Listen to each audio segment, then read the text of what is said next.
evening, ladies and gentlemen. My name is Liam Remain. I'm the City Librarian, and I'm delighted to welcome you all to the City Library for Bloomsday +1. And we're going to do this yesterday on Bloomsday. We had a look at the weather forecast and we decided against it. So I'm delighted to see a grand crowd here tonight for what I hope will be a great evening's entertainment. Anyone who's read Joyce's book will know, any of his books and his poetry will know that he was a great lover of music, writer about music, and a musician, a singer in his own right. His father, who was born and brought up here in Cork, and who was partly educated, or maybe you could say miseducated in St. Coleman's and Fermoy for a while, was also a singer, but a kind of a barroom and parlour singer. And Joyce, I'm sure, had notions that he was a bit above that. But I think it's a very obvious thing to do in a way to celebrate Joyce's great novel and his other works through music. But obvious as it might be, it has taken comedian and Johnny Hanlon in particular to put tonight's entertainment together. On your way in, you may have noticed an exhibition which was part of our programme called It Seems History is to Blame, about the events of 1913 to 1923. And we took that title from Ulysses, a photograph of Joyce. And if you haven't seen it coming in, I'm sure you'll have a chance to see it on the way out. And pick up one of these little booklets that we published to go with it. So I think it's all coming together in Joyce's name this evening. Now, the entertainment will be given by Mary Sexton, who's a soprano, Mary McCaig on keyboards and violin, Ted O'Regan, who's going to read pieces from Joyce, and to introduce the evening, Johnny Hanlon. So please welcome your performance for tonight.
Who killed James Joyce? Good question. Who killed James Joyce? I, said the commentator. I killed James Joyce for my graduation. What weapon was used to slay mighty Ulysses? The weapon that was used was a Harvard thesis. How did you bury Joyce? In a broadcast symposium. That's how we buried Joyce, to a tuneful encomium. Who carried the coffin out? 6 Dublin codgers, led into Langham Place by W.R. Rogers. Who said the burial prayers? Please, do not hurt me. Joyce was no Protestant. Surely not, Bertie. Who killed Finnegan? I, said a Yale man. I was the man who made the corpse for the wake man. And did you get high marks, the Ph.D.? I got the BLA and my master's degree. Did you get money for your Joycean knowledge? I got a scholarship to Trinity College. I made the pilgrimage in the Bloomsday swelter, from the Martello Tower to the cabby's shelter.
There's much I could say about the wonders of Killarney.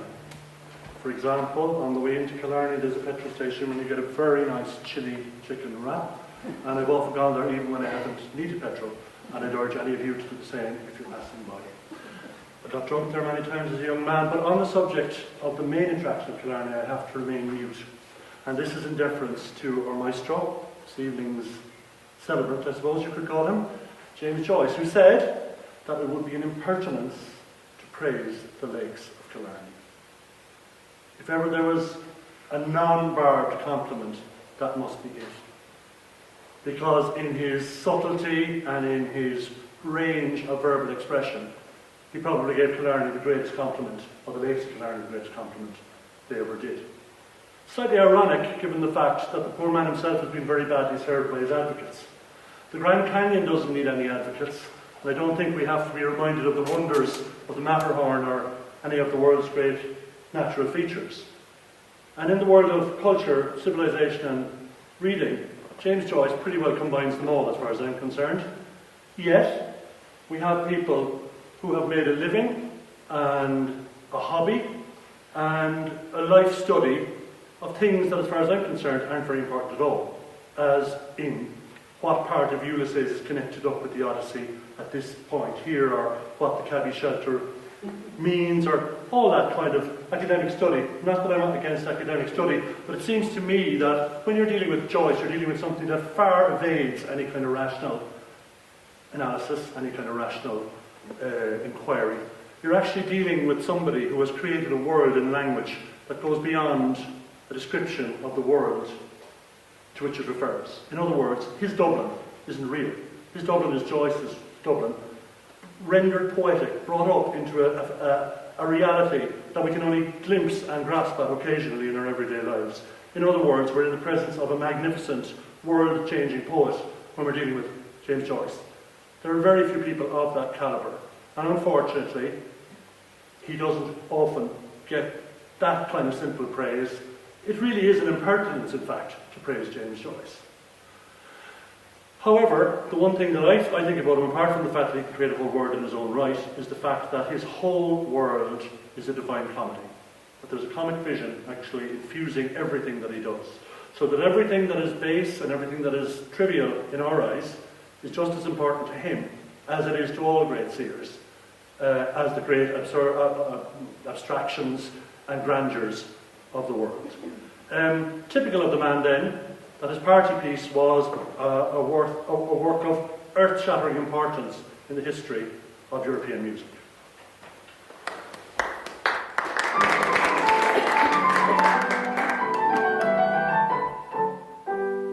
I just got here from Paris, from the sunny southern shore. I took Monte Carlo went just to make my winter rent. Dame Fortune smiled upon me as she never done before, and I've now such lots of money I'm a gent. And I've now such lots of money I'm a gent. As I walk along the boardwalk with an independent air, you can hear the girls declare he must be a millionaire. You can hear them sigh and wish to die. You can see them wink the other eye at the man who broke the bank at Monte Carlo. I stay indoors till after lunch and then my daily walk to the Grand Triumphal Arch. Here's one Grand Triumphal March, observed by each observer with the keenness of a hawk. I'm a mass of money, linen, silk and starch. I'm a mass of money, linen, silk and starch. As I walk along the boulevard with an independent air, you can hear the girls declare he must be a millionaire. You can see them sigh and wish to die. You can see them wink the other eye at the man who broke the bank at Monte Carlo. I patronize the tables at the Monte Carlo Hill till they hadn't got a sou for a Christian and a Jew. I made my way to Paris for the charms of Mademoiselle. She's the lodestone of my heart, what can I do? When with 20 tongues she swears that she'll be true. As I walk along the boulevard with an independent air, you can hear the girls declare he must be a millionaire. You can see them sigh and wish to die. You can hear them wink the other eye at the man who broke the bank at Monte Carlo. As I walk along the boulevard with an independent air, you can hear the girls declare he must be a millionaire. You can hear them sigh and wish to die. You can see them wink the other eye at the man who broke the bank at Monte Carlo.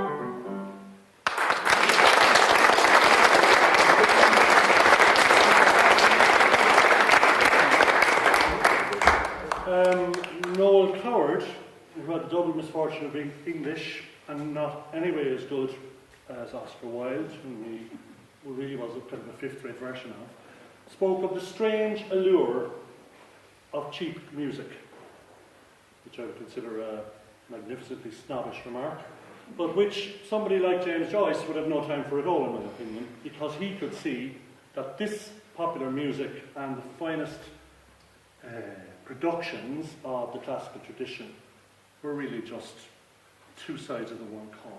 That actually all that mattered, as Paddy Kavanagh points out in all his work, is that something's alive or it's dead, that it touches you or it does not. How complex it is technically is completely irrelevant, and I firmly believe that that was Joyce's position in relation to the world at large.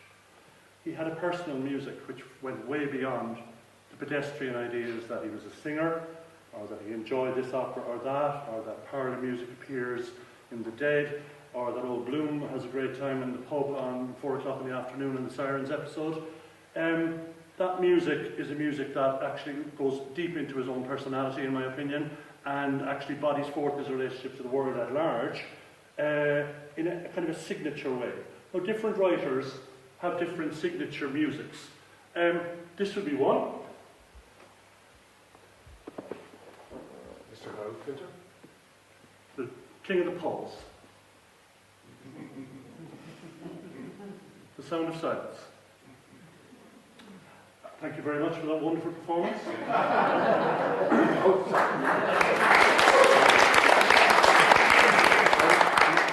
I feel deeply alienated by that already. Yeah. So that must be successful, and I don't feel half as happy, so that's great. Do you have any other leitmotifs? Indeed I have. For example, does anybody here know this? That passed the time.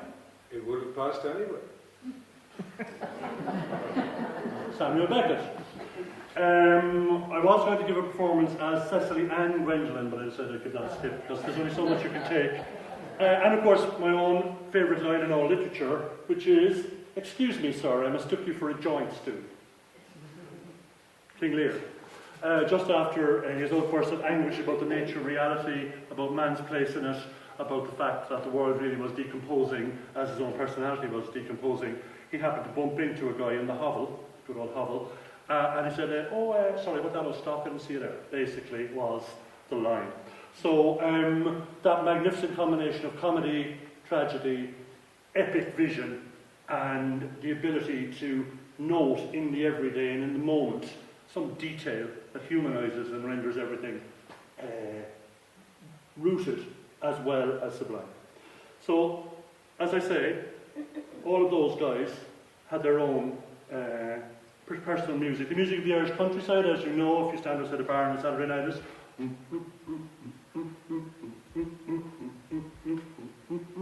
etc. And you can just add a tune to that and you find that it'll fit everything. But when it comes down to somebody like Joyce and to the fact of some kind of essential music, some deeply felt music, it seems to me that he regarded the world as a kind of music. And this is best exemplified or most directly expressed in the next art sound that we're going to have, set by Samuel Barber. As you probably know, many of Joyce's poems were set by different composers and continue to be set by different composers. This is one I particularly love, and it kind of says it all really, of course, as Joyce is able to do in one line. It's called Strings in the Earth and Air.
As you're all aware, Ulysses is schematized on the basis of the Odyssey. Everywhere Bloom goes, everywhere Stephen Dedalus goes, it's identified with some episode in the Greek classic. So we have Odysseus wandering the Mediterranean in search of various things, mainly home, and this is mirrored by Bloom's trekking around Dublin. Now, that's great. It's a good old game anyway to work out which fits with which. But it seems to me that even though Joyce quite consciously created an anti-hero as opposed to the heroes of the Greek epic, there is another,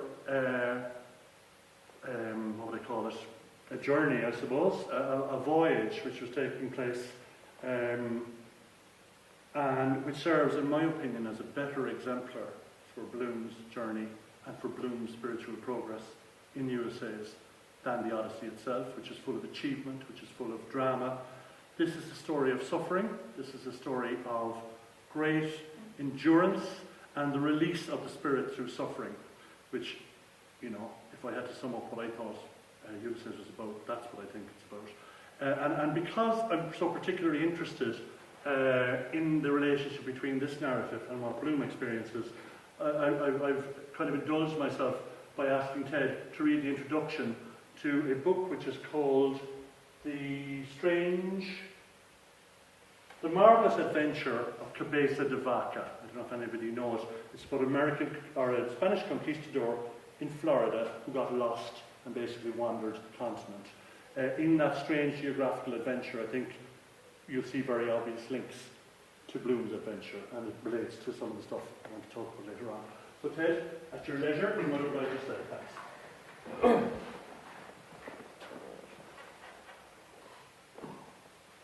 Along in late November 1528, a handful of Spaniards, survivors of an ill-starred expedition to Florida, were washed ashore in the Gulf of Mexico, some think near the present site of Galveston.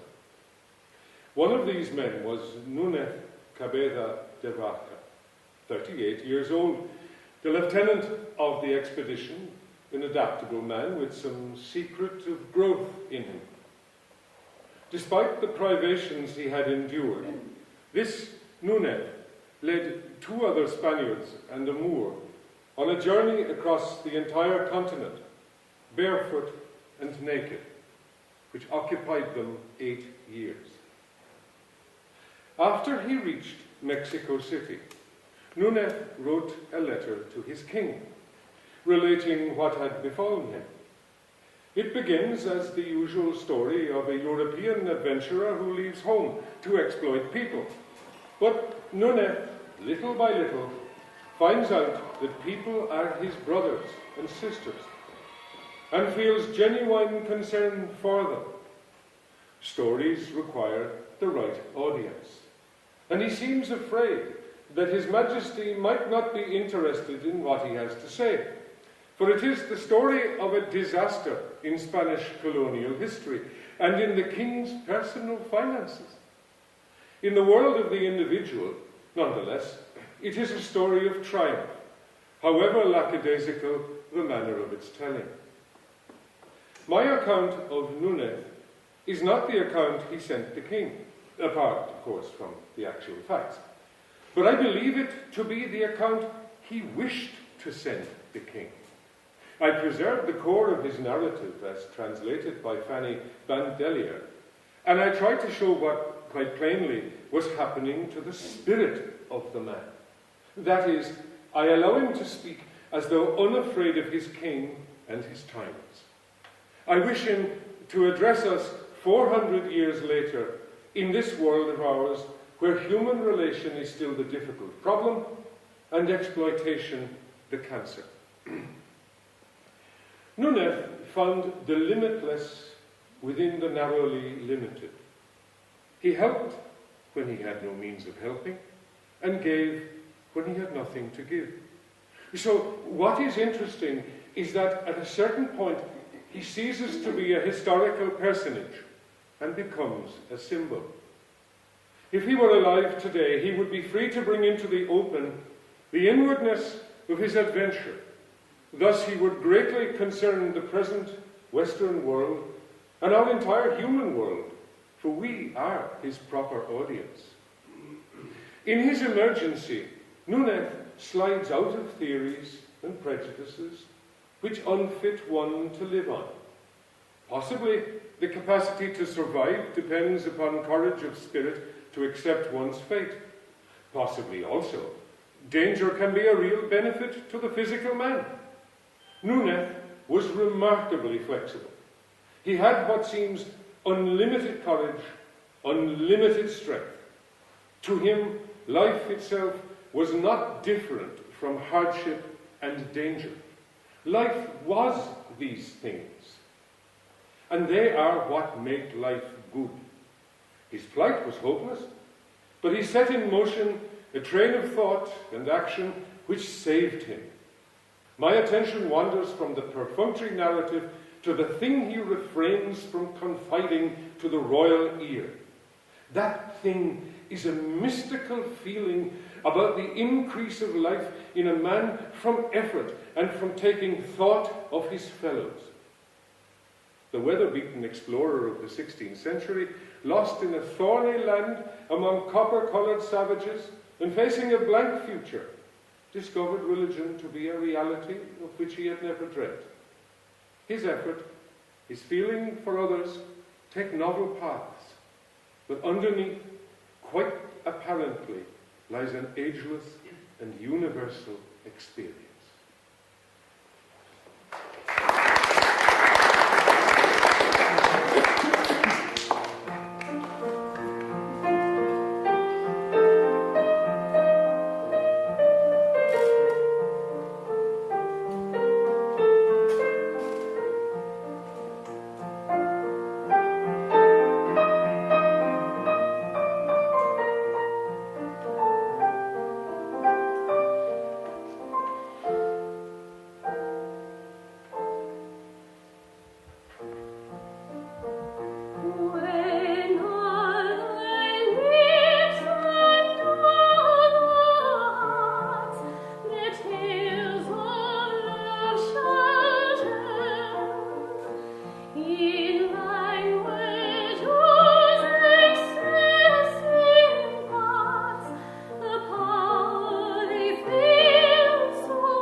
I was at the Battle of Ravenna in 1512. Between dawn and sunset that day perished 1,000 score. Young as I was, Ravenna taught me something of how easy to tear asunder and destroy a man is, body and spirit. In the days that followed, in my desolation, first confronted with slaughter, I saw a far-off light, heard a far-off strain of music. Such words serve as well as any. What can describe a happening in the shadows of the soul? Cabeza de Vaca's music is a savage music, a harsh music, born of violence and born of conquest. But there are many ways you can kill a man, and Joyce was keenly aware of this, and was particularly aware of it as a young 25-year-old when he wrote The Dead. Dubliners, as you probably know, is infused with death, is infused with a sense of a moribund society, of a society without a purpose, without leadership, going nowhere, fast. And IBD in committee room, for example, laments Parnell. Others have more intimate and domestic forms of lament built into them, with various stories. But let's face it, The Dead, for my money, is the greatest short story in the world. And in that, he captures both the means by which people are killed, how their souls atrophy, and how they, because they live in a particular kind of society that does not encourage creativity, that does not encourage personal expression, slot themselves into a particular persona to survive. Despite that, under the sweetness of the language, under the surface, which is so mellifluous and so enticing, so seductive, there's another music. And it's a darker, sad lament, because at the heart of The Dead is Gabriel Conroy's wife's lament for her dead young love lying in a graveyard in Galway. And everything to do with the Christmas feast, everything to do with the jollity, food, the bonhomie, the bad jokes, everything about them is coloured as the story goes on by the fact of that young man lying dead in his graveyard with the snow, which of course is general over Ireland, falling on top of them. So I'm going to ask Ted again to read some of Gabriel Conroy's speech in Usher's Island on the occasion of the famous Christmas party.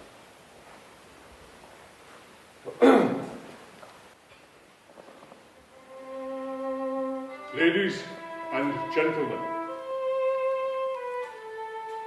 it has fallen to my lot this evening, as in past years, to perform a very pleasing task, but a task for which I'm afraid my poor powers as a speaker are all too inadequate. But, however that may be, I can only ask you tonight to take the will for the deed, and to lend me your attention for a few moments while I endeavour to express to you in words what my feelings are on this occasion. Ladies and gentlemen, it's not the first time that we have gathered together under this hospitable roof, around this hospitable board. It is not the first time that we have been the recipients, or perhaps I had better say the victims, of the hospitality of certain good ladies. I feel more strongly with every recurring year that our country has no tradition which does it so much honour, and which it should guard so jealously as that of its hospitality. It is a tradition that is unique as far as my experience goes, and I have visited a few places abroad among the modern nations. Some would say, perhaps, that with us it is rather a failing than anything to be boasted of. But granted even that, it is, to my mind, a princely failing, and one that I trust will long be cultivated among us. Of one thing at least I am sure. As long as this one roof shelters the good ladies aforesaid, and I wish from my heart that it may do so for many and many a long year to come, the tradition of genuine, warm-hearted, courteous Irish hospitality, which our forefathers have handed down to us, and which we must hand down to our descendants, is still alive among us. ladies and gentlemen. A new generation is growing up in our midst, a generation actuated by new ideas and new principles.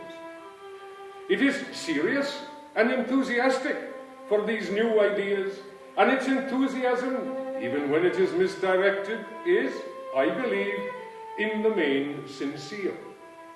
But we are living in a skeptical, and if I may use the phrase, a thought-tormented age. And sometimes I fear that this new generation, educated or hyper-educated as it is, will lack those qualities of humanity, of hospitality, of kindly humour which belonged to an older day. Listening tonight to the names of all those great singers of the past, it seemed to me, I must confess, that we were living in a less spacious age. Those days might, without exaggeration, be called spacious days. And if they are gone beyond recall, let us hope, at least, that in gatherings such as this, we shall still speak of them with pride and affection, still cherish in our hearts the memory of those dead and gone, great ones whose fame the world will not willingly let die.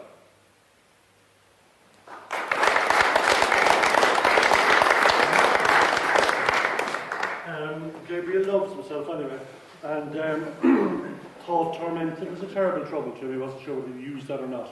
He slipped it in anyway. Some are dead and gone, or some just are dead. People making a speech sincere in one way, but completely formulaic in another, I suppose. Far more eloquent in that story, and far more eloquent, of course, in Joyce's world as a whole, is the purer mode of expression of music. So we're going to turn to the ladies of music now for maybe would you like to introduce some of this, Mary? Yeah. I suppose this would have been one of the power ballads of James Joyce's era. I dreamt I dwelt in marble halls from Bohemian Girl, and I am Arlene, the daughter of a count who's been separated from her father since she was a child and has no conscious memory of him or of that life that she led. And she's been raised by gypsies, and she wakes one morning and has had a dream about a grander life than what she's experiencing now, and she tells her lover, Thaddeus, about it. I'm not sure what he would have done about it. I don't know what anybody would do if you're told that your life is for something more. But the sentiment is lovely, and no matter what she dreams of, great things, it's always him that she comes back to.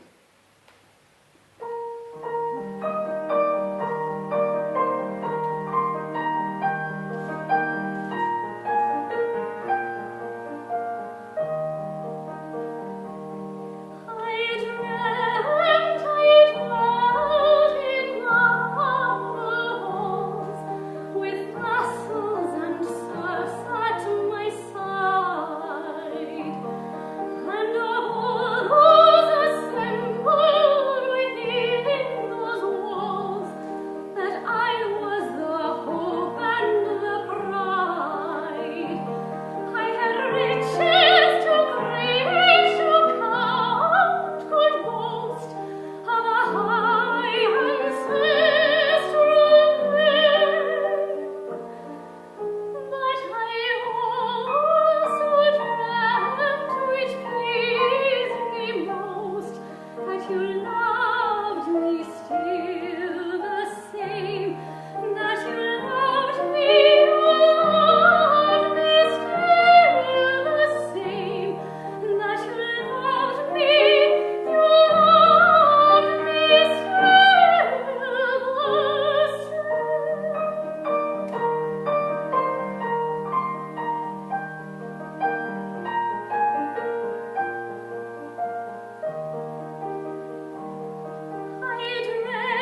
another gypsy girl, and this time Maritana she's in a beautiful palatial apartment because she's just been married off to a knight, but she's not happy still. She's dreaming about love and the fact that no matter how many riches that she now has, all she wants is love. So this song is from the opera Maritana by the Waterford-born composer Vincent Wallace, and Maritana features in a number of references in Joyce's work in Ulysses, The Dead, and in Dubliners. So this is Scenes That Are Brightest.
Feminine tones for a world dominated by women, which is Joyce's world.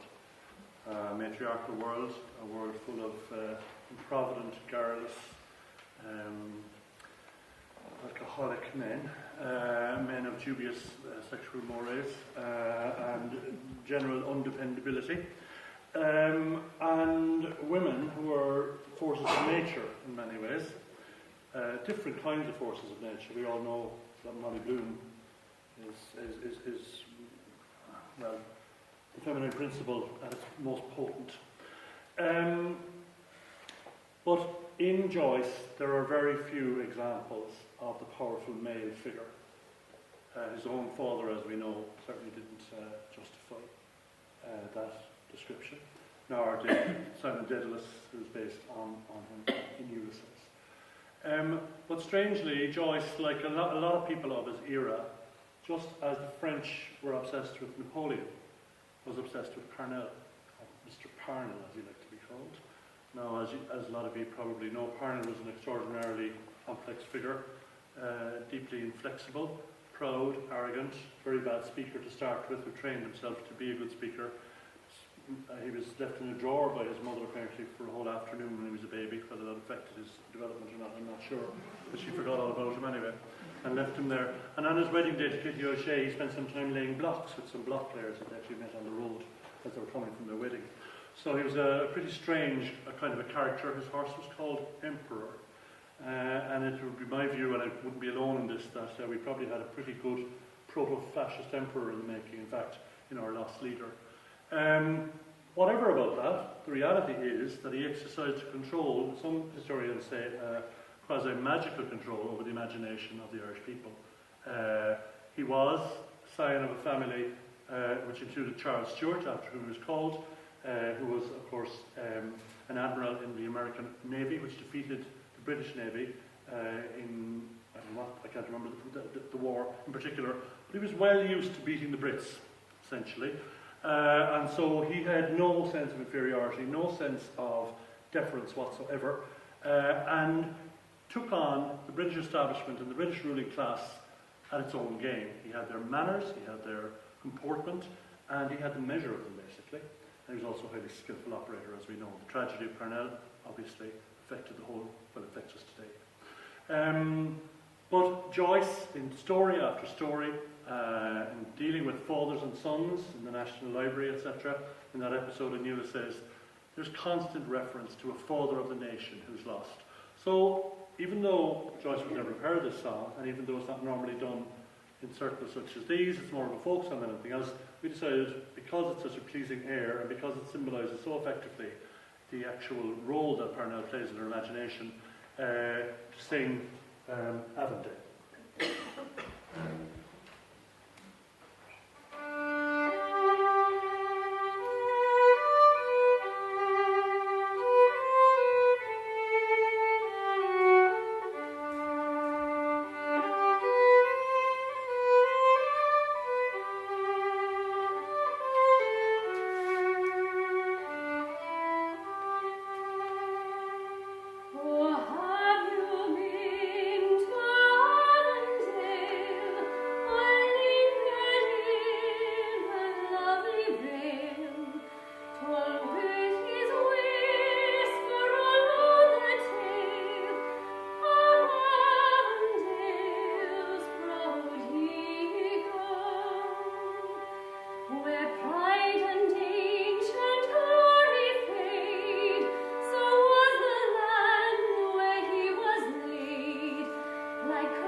Joyce may well have extolled the virtues of the powerful male leader, but the character he created is really a godsend to the gender studies department of any university. Because in developing Bloom, who turns into a woman in Nighttown at a certain point, turns back, in characterising him as a Jew, who traditionally would have been linked with a much less aggressive male sexuality in European mythology and indeed within the bigotry and the anti-Jewish feeling. The Jew as a man, as a warrior, as a leader, was consistently denigrated as less than here. So he very consciously created a man who was gentle, who was intelligent, who was sensitive, who certainly wasn't going to win any boxing matches, unlike the wretched Blazes Boylan. Just to exemplify some of that, and also to demonstrate that at this point in his career, Joyce was moving into creating a text and a kind of language that was almost a music in its own right. We're just going to have one or two little readings of descriptions of and meditations of the great stream of consciousness of Leopold Bloom.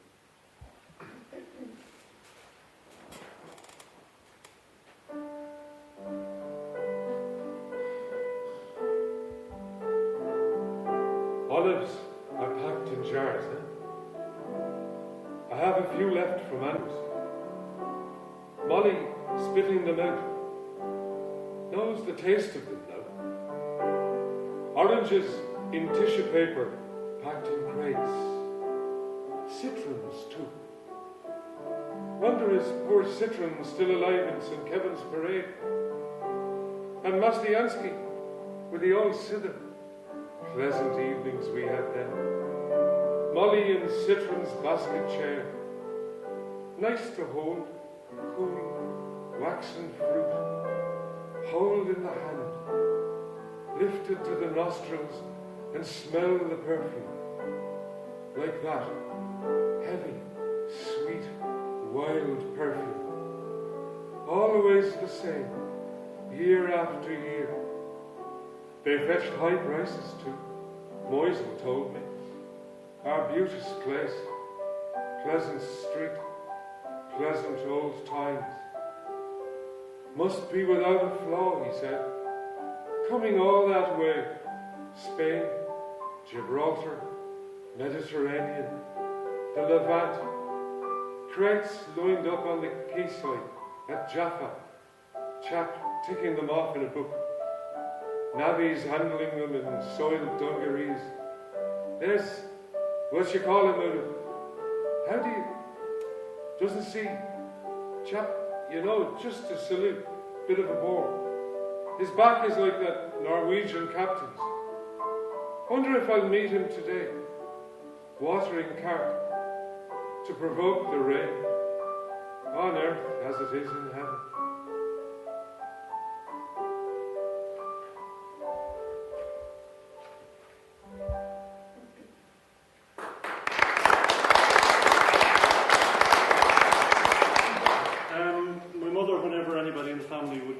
Or a new shirt maybe, would have a good look at you and describe you as the glass of fashion and the mould of form. And then she would remark as you left the house that you would surely be the observed of all observers. Bloom and his family, his literary family, are the observed of no one. They are the observers of everyone. He didn't spring from nowhere. He has lots of ancestors. The one I love best myself is Akakievich Bashmakin, the hero of The Overcoat by Nikolai Gogol. The Overcoat, which Frank O'Connor said, all modern short stories came out from under. Who's this? Who is this person that you all know and who has become a byword? First words of his story are his personal music. To pocket a pocket. To pocket a pocket. Walter Mitty, who was fantasizing that he was breaking through the ice of Antarctica in a submarine, when actually what he should be doing is buying dog biscuits. That is the opening of that particular story. And again, you have a man who cannot tolerate the prosaic, the everyday, the factual, and finds refuge, or certainly sets himself apart, or is set apart in a world where the rules are different, where they're more congenial, where he's more relaxed and heroic and wonderful than most of us ever get to be. There is one other man that I want to refer to here, who isn't actually a fictional character. I mean, the trouble with some of these people, of course, is that they're so real that they're actually more powerful in your imagination than lots of people you meet on the street. But in fact, this is a real person who only died a few years ago. He too was set aside by sensitivity, just as Leopold Bloom is. And in this fantastic poem, which a lot of us would have done in school, he positions himself as an observer whom nobody sees, It's Philip Larkin, and you probably know the Whitsun Weddings.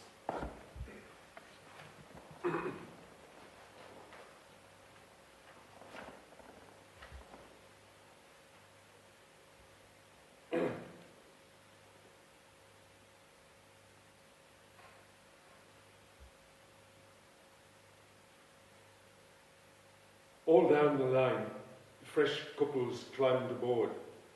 The rest stood round. The last confetti and advice were thrown. And as we moved, each face seemed to define just what it saw departing. Children frowned at something dull.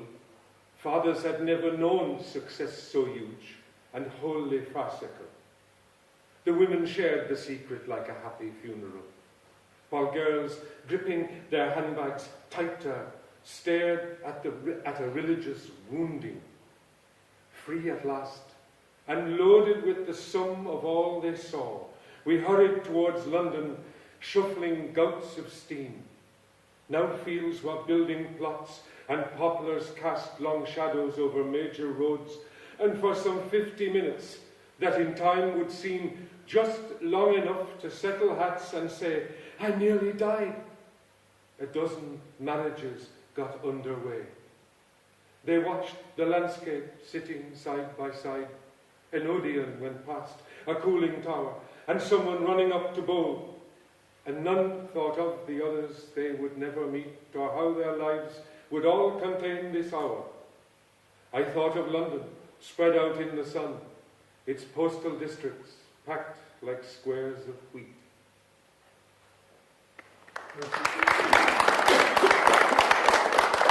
I refer there to three different characters. One is abject, Kakievich, who dies because he loses his overcoat. Walter Mitty can't accommodate himself to the world adequately, and therefore creates a world that can accommodate itself to him. And Philip Larkin, who is a maestro and an eagle of the poetic world, is able to observe and control and modulate the experience of thousands of people into a few lines of poetry that bring them to life for us over and over again, and will for hundreds of years to come, I'm sure, being one of the absolute greats of world poetry. But for all the strengths of all of these people, and for all the qualities of all of these people, who but James Joyce is able to create a character that combines all of these characteristics? Bloom is abject. Bloom is ferocious in his intelligence. Bloom is a fantasist, and many, many more things as well. I don't know if it's possible to fall in love with a fictional character. My daughter was in love for a long time with a man 250 years older than her. That was Mr. Darcy. But she got over it. Happily married. I myself haven't quite overcome my love of Leopold Bloom. There's nothing erotic, you'd be glad to know on that. Particularly given the fact of the kidneys. But the reality is that such is the fullness, and such is the grandeur, and such is the humility and the love that the man has, that really I feel like I meet him every day. Certainly I feel like I meet him and know him as well as anybody I've ever met in the flesh, so to speak. And the main thing, apart from all the intellectual and all the insight, etc., that I love about him, is his sense of the comic, as I mentioned earlier on. Ulysses is a form of the Divine Comedy. And with him, in this great pantheon of writers of the era, up there, very close indeed, I'd have to place the man that wrote this song, which I hope you'll all sing along with.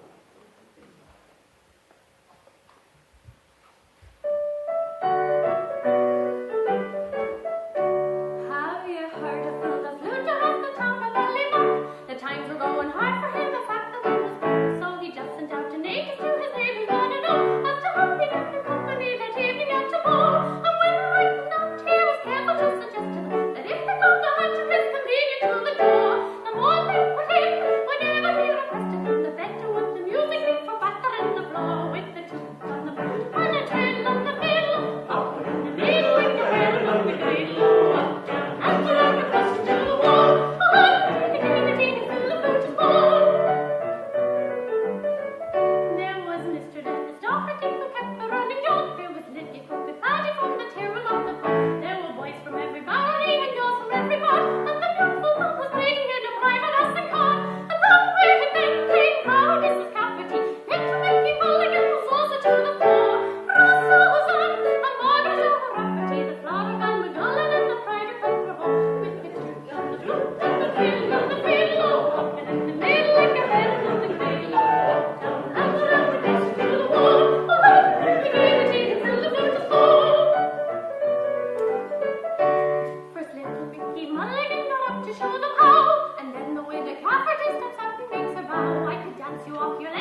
had to have Gilbert and Sullivan, who of course was Irish anyway, to come up with anything even vaguely as impressive as the working person French. And I'm not going to labour the point, but that comedy and that genius and that spezzatura that is so typical of the Irish writer is very much in evidence in that song and in all the brilliant lyrics of Percy French, which we put in really because we like them, really, because they don't really have any meaning in terms of this, but as long as you enjoy the song. A miscellaneous song for your pleasure. And now, we're going to have something far from miscellaneous. We're going to have a little excerpt from the Sirens episode, which, as all good scholars know, is written about the pub in Ormond Quay, where the lads all met up and hung out. Nobody in Ulysses ever seems to do any work. They just seem to talk and drink and hang about all the time. An admirable world, I have to say, in every way. And we must encourage that sort of leisure a lot more in our society.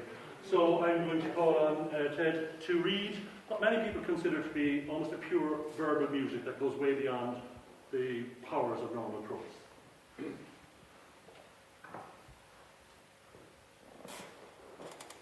Piano again. Sounds better than the last time I heard it. Tuned, probably. Stopped again. Dollard and Cowley still urged the lingering singer out with it. Well, it's silent. It's silent. Ladies and gentlemen, I'm most deeply obliged by your kind solicitations. It's silent. I have no money, but if you will lend me your attention, I shall endeavour to sing to you of a heart bowed down. While sandwiched well in screening shadow, Lydia, her bronze and rose, a lady's grace, gave and withheld, as in cool Glaucus so the nil, Mina, to tankards two her pinnacles of gold. The harping chords of prelude closed, a chord long drawn, expectant, drew a voice away. When first I saw that form endearing, Richie turned. See, Daedalus' voice, he said. Brain pit, cheek touched with flame, they listened, feeling that flow, endearing flow, over skin, limbs, human heart, soul, spine. Bloom signed to Pat, bald Pat is a waiter, hard of hearing, to set ajar the door of the bar. The door of the bar, so, that will do, Pat, waiter, waited, waiting to hear, for he was hard of hear by the door.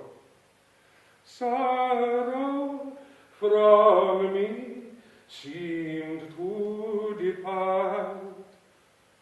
Through the hush of air, a voice sang to them, low, not rain, not leaves in murmur, like no voice of strings of reeds, or what you call them, dulcimers, touching their still ears with words, still hearts of their each his remembered lines.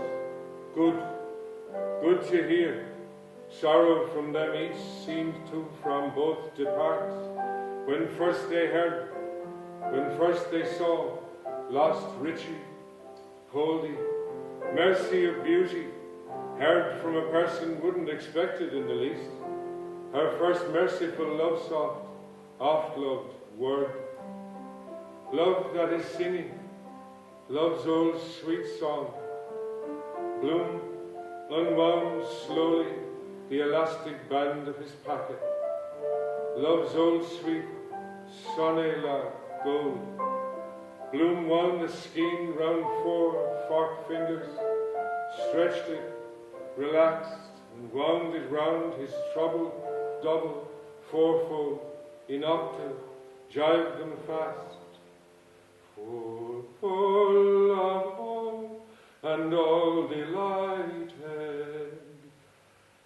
Tenors get women by the score, increase their flow, throw flower at his feet, when will we meet? My head it simply, jingle all delighted. He can't sing for tall hats, Your head, it simply swirls. Perfumed foreign? What perfume does your wife? I want to know. Gin? Stop. Knock. Last look at mirror always before she answers the door. The hall? There? Oh dear, I do well. There? What? Or Phyla of Cassius, kissing comfits in her satchel. Yes, hands felt for the opulent.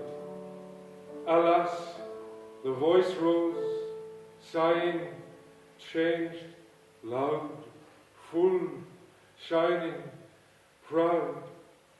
But alas, 'twas idle dreaming.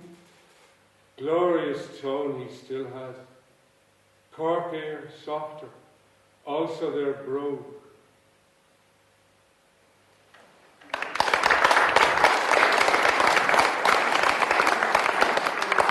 You're all probably familiar with Seamus Heaney's term, the music of what happens, and if any text ever deserved to be described as such, I think that probably does.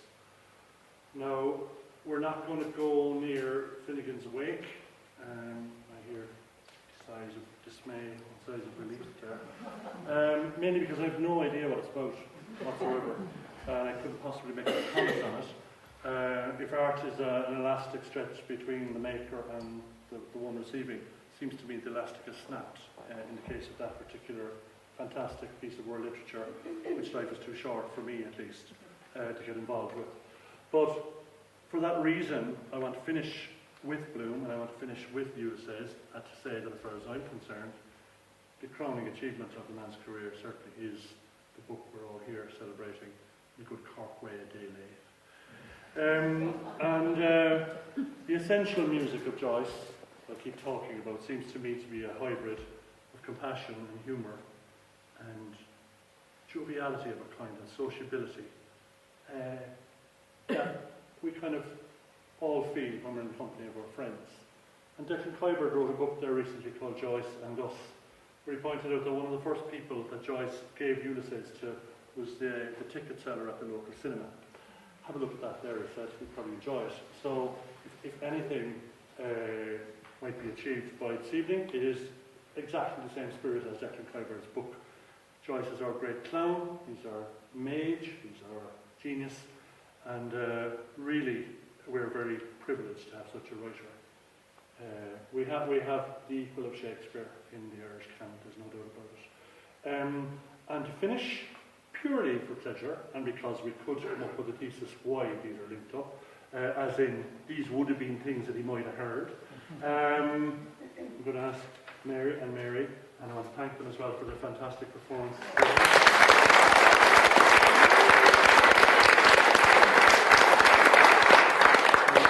And Ted as well, if you could give him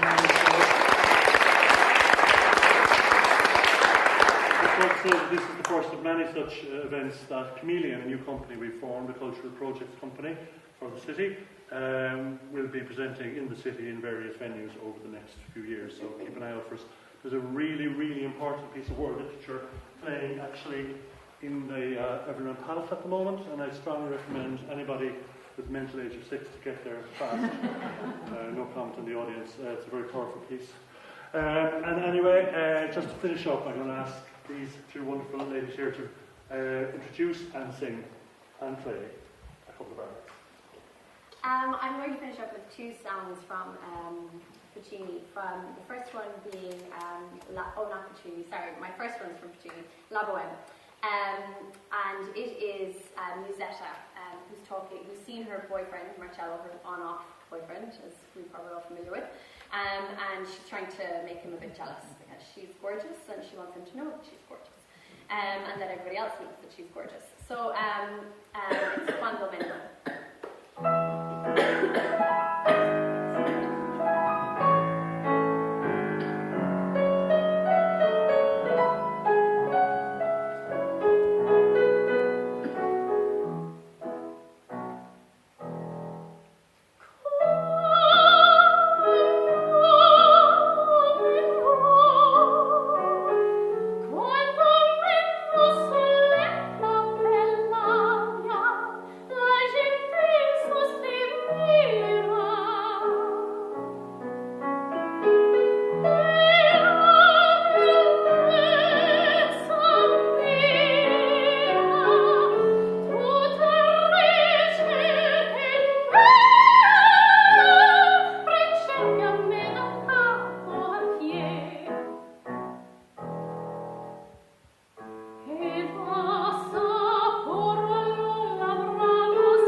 with a character called Adele from Deep Mouse. And she's a chambermaid, and she's out at night, and she shouldn't be out at night, and she's at a masked ball, and she is caught by her mistress's husband. And so she's desperately trying to convince him that she's not the chambermaid, and that in fact everybody else is the chambermaid, and that he's obviously infatuated with the chambermaid, because that's why he's seeing her everywhere and couldn't possibly be her. So, here we go.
That's what I'd say to that.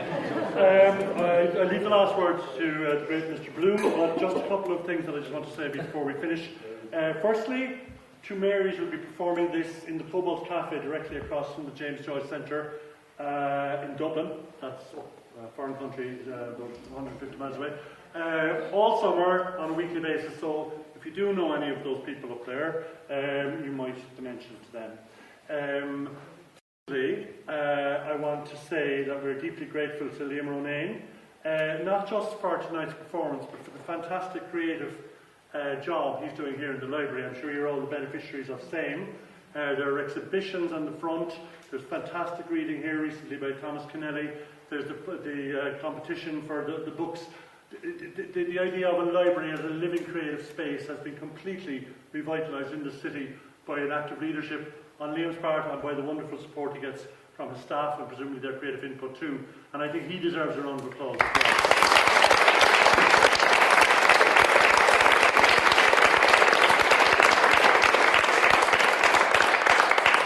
Finally, and I don't mean this as any disrespect to anybody now, but a lot of people here are over 25. We in Chameleon are starting a project at the moment which is called the Creative Elder.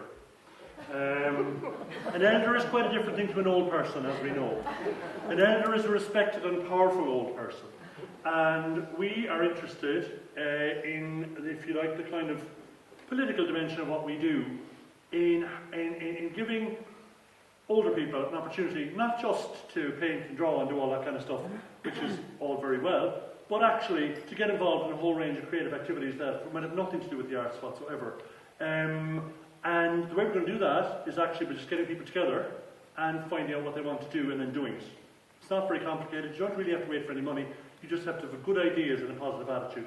So if anybody would like to know about that, or indeed about any of the shows we're going to be doing, or any of the other projects we're going to be doing, we would be delighted to contact you about them. There's a piece of paper down there which I have forgot to leave there, but I'm going to put down there in a minute. Where you can put down your email address or your phone number, or indeed any other personal details such as your bank account that you may wish to share with us. So finally, I'm going to hand you over now to Mr. Elia Pogue Bloom, aka Ted O'Regan, to conclude the evening in an appropriately downbeat fashion. Thank you.